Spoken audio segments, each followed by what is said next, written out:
Tonight we're going to continue to build on what we looked at last week, and I hope you've all got this sheet. Mine's all marked up, I guess.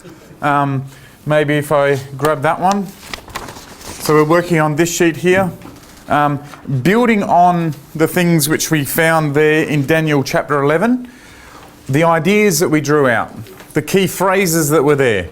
We want to take some of those phrases, see how they're applying to what's going on in the world, to realise that this is a prophecy that applies to the world we're living in right now.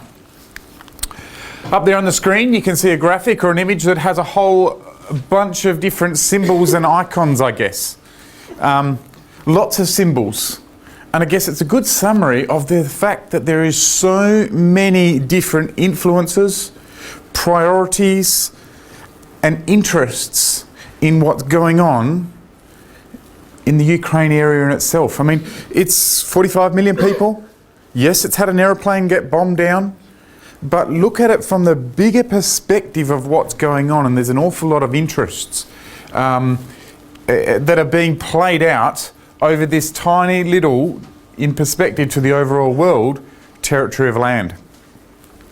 So building on last week, as we said, a picture says 1,000 words. We want to have a look at how this process is beginning.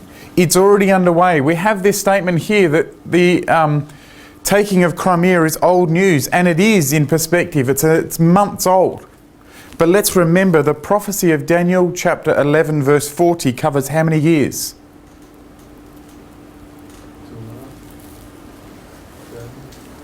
The whole chapter of Daniel 11 is 2,500 years. Verse 40 covers how many years? Potentially. 100. Coming up to 100. Okay. Remember we talked about last week the British Empire that was pushing up at the Ottoman Empire. We're going to come back to that. That was early this century. Okay. Potentially that verse is covering a period of about 100 years. So sometimes we need to slow the expectation down. God's got a much bigger plan. He's been working on this plan for 6,000 years. We've only got 60, maybe 70, some of us 80 years of life. Okay, so different perspective there that we work on. Now, I also need to be very careful tonight to say we are not prophets. We cannot make statements about what will happen other than to read the Bible and try to see what the Bible says occurring in the world. I am not trying to say what will happen. We're trying to simply look at what's occurring and see how it matches with the Bible. Why? It gives us reassurance. It helps us know that God's still in control of the world. It gives us something to be able to hold on to, that if this prophecy is being fulfilled, we will get to verse 45 at the beginning of that new and better world that God is going to introduce. And that's what we're looking forward to. So again, I reiterate that it's important. Tonight we're looking at how the stage has been set and that things are already in motion. Now I put up a picture which is in our own local paper. The West Australian had this graphic on Sunday, June 29, 2014. Sunday Times then. There you go. Sorry, I thought it was the West. But that's right, but being Sunday, that's what it has to be. Now I just realised when I saw Perth Now. But have a look at the focus of what a Perth paper says are the issues of the world. I mean, what's going on over this side of the world? All the focus is really predominantly in and around the Middle East, and that was before the Israeli invasion. That's the section that we're talking about when we talk about Daniel chapter 11. These nations in the red are all the nations that we're going to talk about tonight and more. We're talking about Ukraine. We're talking about all these nations in here. We're talking about Egypt. We're talking about Libya. We're talking about Ethiopia. All right? Sometimes the news doesn't filter through to tiny little Perth. But there's a lot going on in the world. That picture zooms in a little bit better. Let's try and grasp the geography of the area. This is Russia. Okay? Coming down here into the Ukraine area, here's the Crimea. down into Turkey. Here you've got your Syria and Iran, down Lebanon, Israel, down into Egypt, all critical areas that are part of this invasion prophesied by Daniel chapter 11. All right, last week we mentioned the Ottoman Empire. Travis referred to it. We recall those verses at the start of Daniel chapter 11, verse 40, where it talks about, at the time of the end, shall the king of the south push at him. So we were talking about the king that was occupying this territory. Remember, we talked about the occupying force because it was in contrast to the fact that Egypt would be an independent country later. You might recall that from last week. It would push up at this Ottoman Empire, and it shrunk right back down to a tiny little area up here in Turkey, didn't it? By the end of the World War, it was a very small empire. I've left that map up though, because I want you to take notice of the fact that the Ottoman Empire went right up around the Black Sea and into the Ukraine, into Crimea. Remember that map that we just looked at that talked about all the conflict in these nations? Same map, same areas. Okay? So we said that we were at this point here of the break, which Travis has emphasised, which is where Ezekiel 38, 39 fits in. 37 as well, 38, 39. We're looking for the king of the north that's going to come against him, the Ottoman Empire, when the king of the north will come against him like a whirlwind with chariots, with horsemen and many ships. That's what we're looking for. That's what we're expecting to see is the next stage. And that's what we're suggesting to is beginning to occur with this invasion, first of all into the Crimea, but also now the focus has turned to this eastern side of Ukraine. I think sometimes we can get a little bit too hung up on just borders. Let's look at the general areas of land. Borders move over times, over thousands of years. Let's look at the general areas of land that are being covered. So we're looking for the king of the north who's going to occupy these territories. Remember how we talked about the king of the south wasn't Egypt, even though it was coming up from Egypt?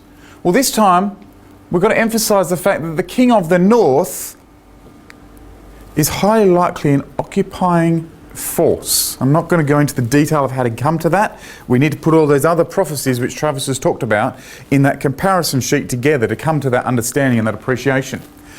But we're talking about a nation that's come and occupied the Crimea, who's claiming that they should be able to have part of the Ukraine. What's next?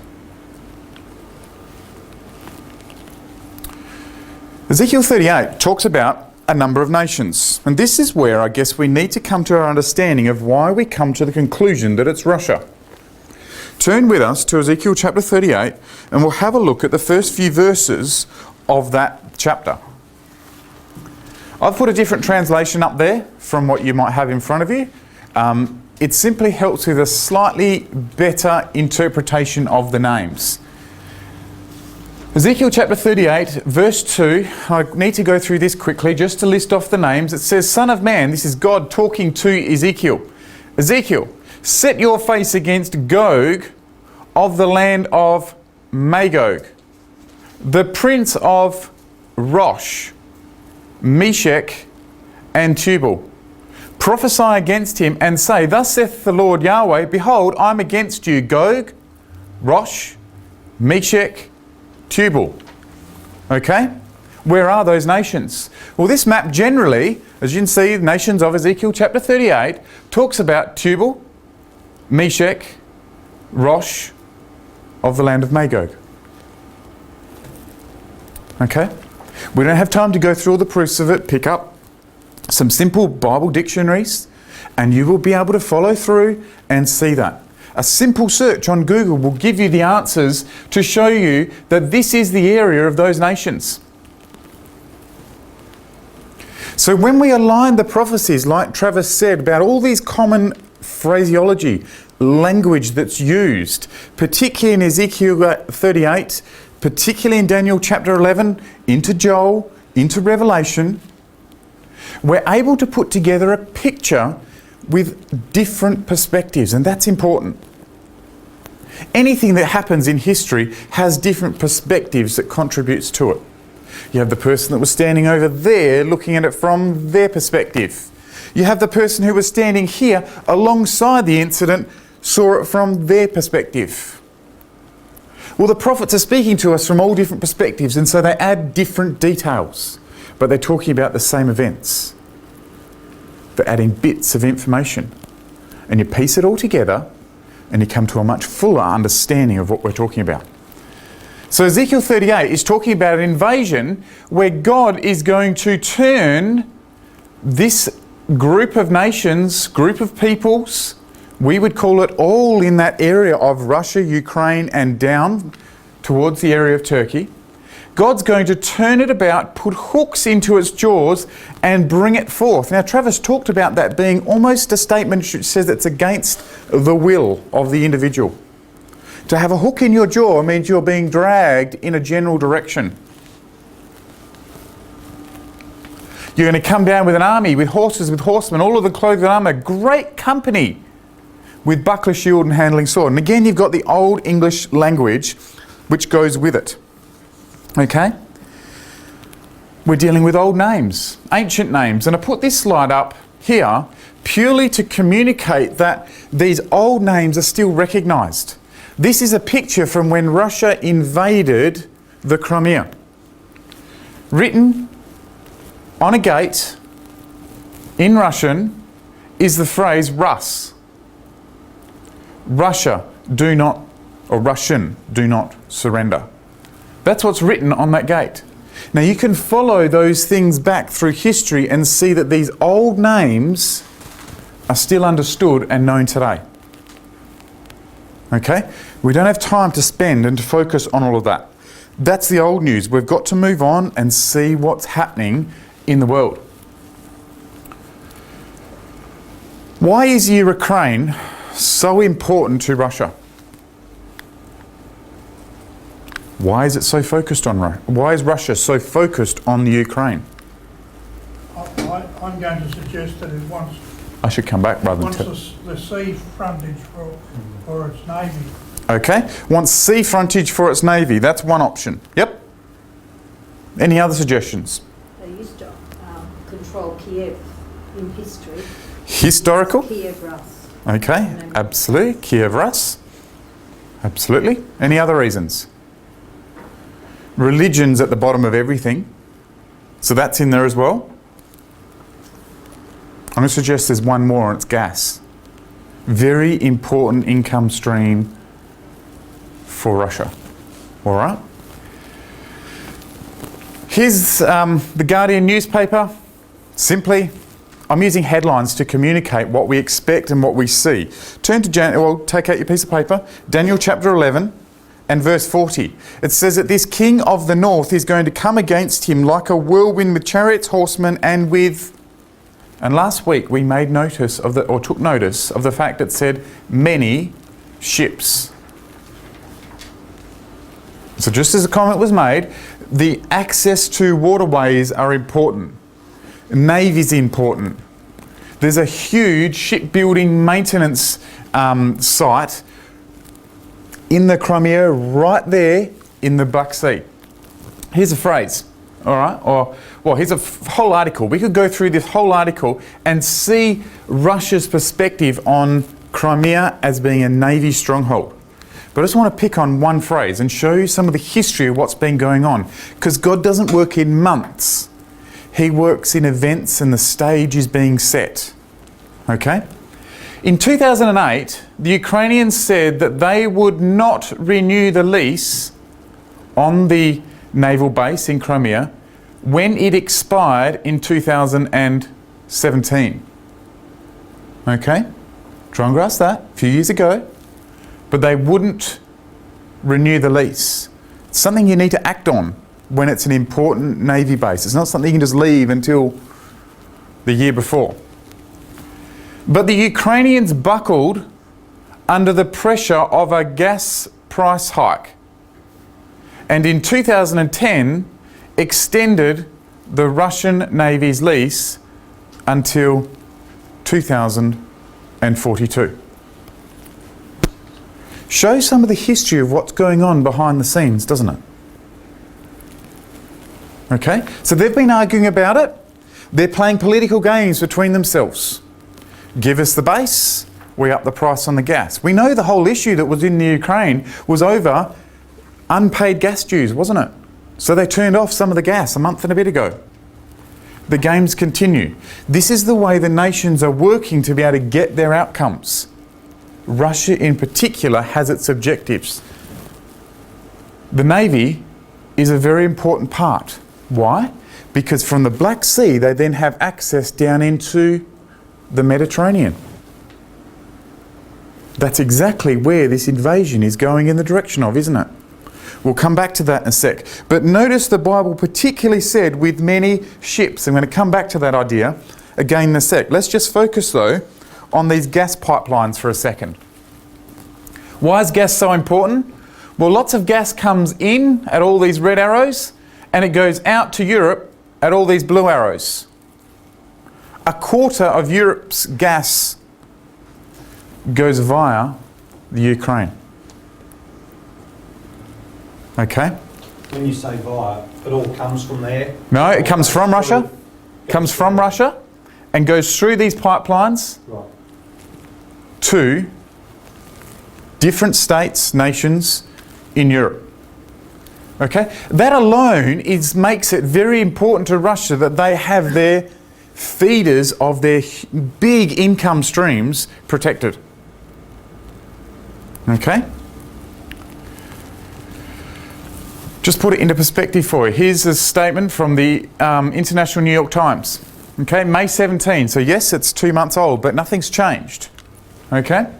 When Russia seized Crimea in March, it acquired not just the Crimean landmass, but also a maritime zone more than 3 times the size of the Crimean Peninsula, with the rights to underwater resources potentially worth trillions of dollars.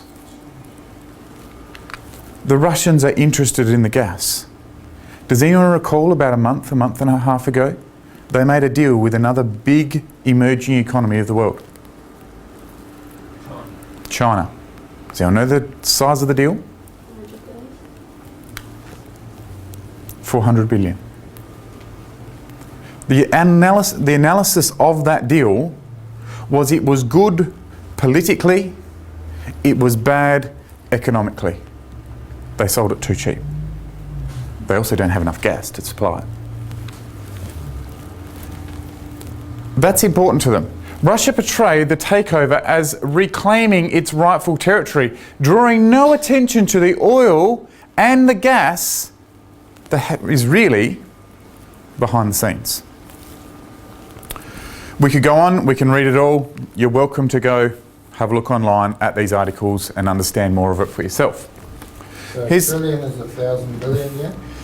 Yeah, American billion is different to our billion and trillion, and I'm not going to get into that argument because I'm assuming they're talking American and we're talking... Some it's billion. Yeah. It's 1,000 billion. Either way, it's a very, very big number. It's a lot of money. Yeah.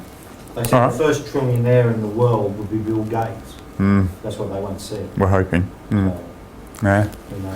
Here, pictorially, this is what's happening, okay? Here you've got Russia. Here you've got the Ukraine area here. Down here is the Crimea Peninsula. Now, previously, Russia had this purple part. That was the sea that Russia had. Now, they had been arguing for about 5 years over trying to extend these borders because they know what's under that water.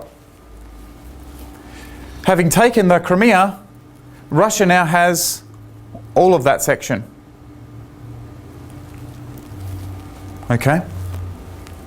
So let's not just focus on the fact that it is a navy port, it's also more gas to fund their government. So there's lots of things that go behind the scenes. Ezekiel 38 talks about the fact that Russia will make the invasion. What for? Does anyone remember what Ezekiel 38 said? to take a spoil, to take a prey. So they're motivated by financial gain. Okay? All right. Let's keep looking at this though, because Daniel chapter 11 says that the king of the north shall come against him with a whirlwind, the chariots, horsemen, many ships. He will enter into the countries, plural. We noted that last week, that it's talking about multiple countries. This is not an invasion just of one country. There is going to be multiple countries before he gets down here to the glorious land or the Holy Land or Israel. So we're up here at the moment. This is what's occurred. Well, this is what's occurred. They're currently fighting over this part, the eastern side of Ukraine. Well, if we're coming from this north and we're coming south, what nations do we expect, or countries do we expect to be involved in a Russian invasion which overflows and passes over? Overflow and pass over. Turkey? Turkey. Absolutely. What about this country here? Because the choice is either you come down over the water to Turkey, or you come down over the land through Georgia through Turkey. They basically took that a couple of years back anyway. That's interesting. What happened in 2008? It took over 24 hours. Within 24 hours, they'd taken control of a large portion of Georgia. Yes, they gave it back. Part of it. Forces are still there. Are they waiting just to finish the job off later? Who knows? Now, we're going to come back to those countries. We're going to talk about Armenia, which is sandwiched just here in the middle. We might talk about Azerbaijan in a minute as well. What's going on down here? Here we have, goes out into that area, Iran. Actually, I thought that would have gone away. It doesn't. So we've got Iran down here. We've got Iraq here, and we've got Syria. What have we got here? A mess. A mess? Absolutely. We've got a group called ISIS, or is now, claiming to be the old Ottoman Empire. Now, the king of the north is going to push against him. Remember the map of the Ottoman Empire? Yes, it receded to up here, but it had its roots, didn't it, down into here as well? Is that ironic? Or is that the Bible knowing precisely what's going to happen in times? And so language is very carefully used. Coming down then through into the Israel area and down into Egypt. All right, well, let's have a look at some of those nations and what's going on. Here's some headlines. Monday, April 24th. Turkey is vulnerable to rising Russian power in the Black Sea. So we're talking Navy again. And we're talking the effect that it has on Turkey's border. With the annex, and this is a quote, all these blue boxes are simply quotes from whatever website headline it is that we're talking about. With the annexation of Crimea, Turkey faces a stronger and bolder Russian naval power in the Black Sea. In the past, they only had a very small portion of the waterways access. With the Crimea, it is much greater. They've got a lot more launching area. They've got a whole base there now. A resurgent Russia may be tempted to exploit its temporary naval dominance to alter current Black Sea energy exploitation, i.e. the gas we just talked about, and transportation arrangements more in its favour and to the detriment of Turkey and its partners in the Caucasus.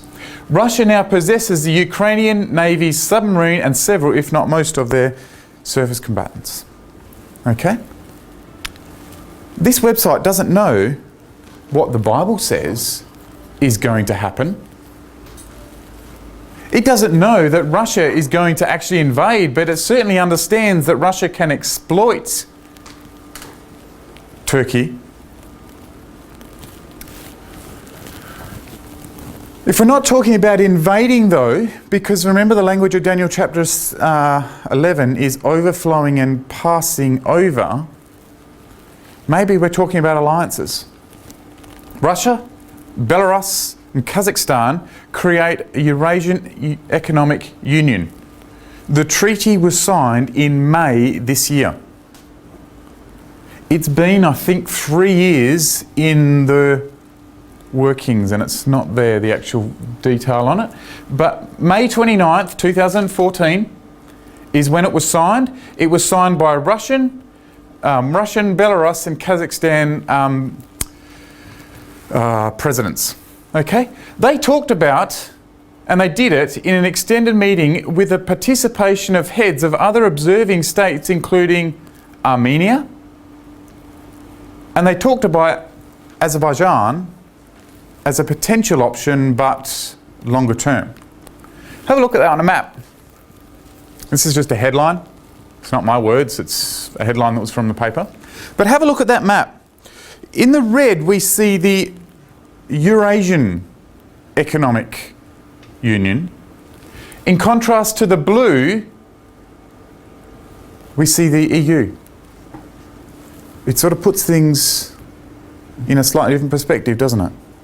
We sometimes think the EU is the big thing. Well, potentially when we look at it, we see that here's Russia, yes, a very big nation. Here's Belarus. Here's Kazakhstan. Here's the Ukraine. Sandwiched between the two. Can you see why Russia's fighting over it? Can you see why it's so important when it's got gas, it's got oil, and it's got a navy base there for it? What else are they talking about? What are the other states that could be prospective members of either union? What's that state? Country. Georgia. We already understand Russia's relationship with Georgia, don't we? So see how there can either be a union or it'll be by force. Take your pick. Syria. Let's keep moving along because there's lots to look at. What's happening in Syria? Well, this is an article from May 19 that said in the next 2 months, 10,000 people are going to die in Syria. Hang on. 298 died in the Malaysian aircraft? 10,000 in 2 months. Probably didn't even get on our headlines, did it? Just think about the focus of what's going on in the world. We don't necessarily hear things in proportion. Here's a summary. The conflict has displaced nearly half Syria's population. Why is the problem still ongoing? What is the one nation that is blocking resolutions, controls in Syria? Russia. Why? Why is Russia so interested in what's going on in Syria? They have their own ends. It's part of where they're going to come down, isn't it? I mean, we've seen what they're doing in Ukraine. We can see what they're doing in Georgia. You can see the potential of what can happen in Turkey. They can come down the other side as well, down from the Iran side. Remember Ezekiel 38 talks about Persia being on side? We'll come back to that in a sec. Give you another reason why Russia's so interested. How vital is Syria's Tartus port to Russia? Just how vital is it? Russia denies it and says, oh, look, it's not really important. We just go there to get fresh supplies and more water. Really? It's not what the Western nations think. Since Syria erupted into conflict last year, and yes, this is an older article, diplomats, spies and military strategists have struggled to work out what lies behind Moscow's staunch support of its Middle Eastern ally, the Syrian government of President Bashar al-Assad. What is it that lies behind it? Why do they keep backing this regime? Are they just controlling it? Just holding it out long enough until they can take control of the nation? What's their interests in it? Moscow says nothing. It's not a big priority, this port.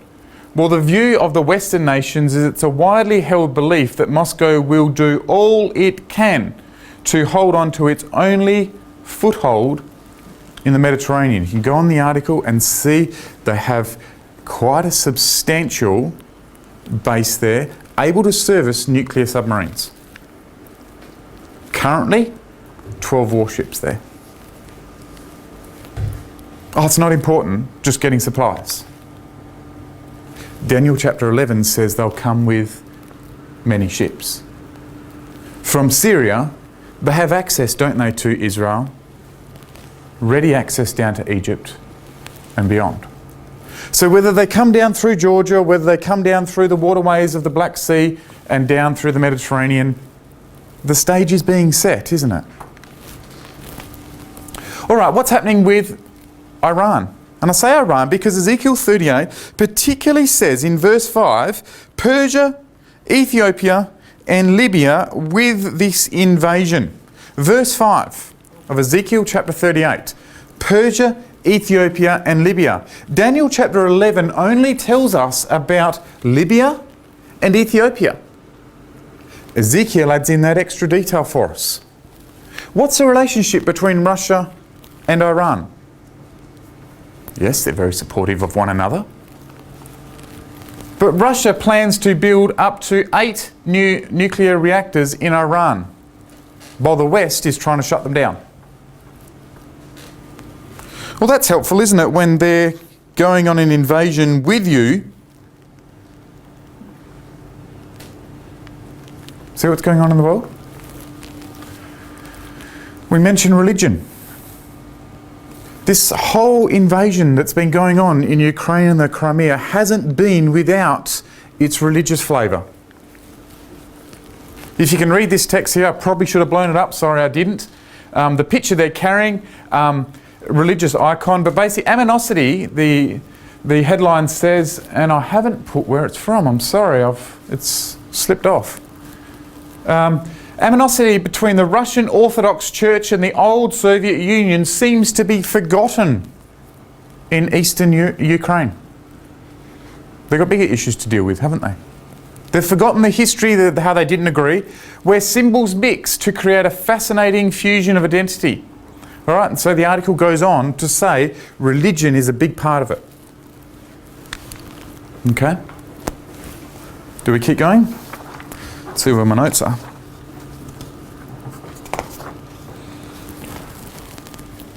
You might ask the question, does Russia have the money, before I go there? We've had a lot of people say to us, oh, Russia's broke. Russia couldn't do an invasion like that, their military's so behind. For the last 5 years, the Russian military has been turned around. There's a headline here from The Diplomat, so it's an Asian Pacific paper. Russian military spend soars. And here's just a phrase taken from it. It's a quote. Russia's military funding has jumped a whopping 92% since 2010. Okay, so what? What does that mean? That's just numbers. Well, let's read it all. With Russian involvement in Crimea raising diplomatic hackles, it's no secret who's stirring the pot in Europe. Russia is now the 3rd biggest defence spender in the world. They're spending more on defence than England, who's now in position number 4, and some of the other big, powerful European nations. Who's in front of them? The United States and China. Looking at Russia's military expansion plans for 2014, you'd think the Cold War had never ended. Quotation. Can we see the future of where the world's heading? The stage is being set for the fulfillment of Daniel chapter 11. We don't always see it in our papers. We don't always see it on the TV in Perth, on the other side of the world. It's happening. The opportunity, I guess, is for us to be aware of it, to be prepared for it when Christ's return comes. Now, you might see papers or magazines like this. Time magazine. This is September 2013. So last year, the world according to Vladimir Putin. And it says, America's weak and waffling. Russia's rich and resurgent. And its leader doesn't care what anybody thinks of him. The next one, just after the invasion of the Crimea, says, this isn't over. So did Time magazine read the Bible, or were they prophetic? Or did they just know there's some huge issues? It's not going to go away fast. It's boiling, and it's bubbling away to the point where Putin can then finally call himself a Tsar again. No longer a diplomatic, democratic type of country. Going back in time to those old ways. Who knows? The Bible doesn't tell us exactly how and what. Daniel chapter 11 gives us an awful lot of detail. We can only sit and watch and observe and prepare for what is ahead of us. There's always going to be an opposition. Ezekiel 38 talks about an opposition. We're one of those nations which Ezekiel 38 refers to as being in opposition to what Russia intends on doing in the future. It's a good position to be in. We can sit here and observe. But what do we need to do? Well, that's next week. We're going to have a look at this future kingdom, this new world that Ezekiel chapter 39 talks about, the ushering in of a new world order according to God's plan, bringing the world back to the way God originally intended it to be.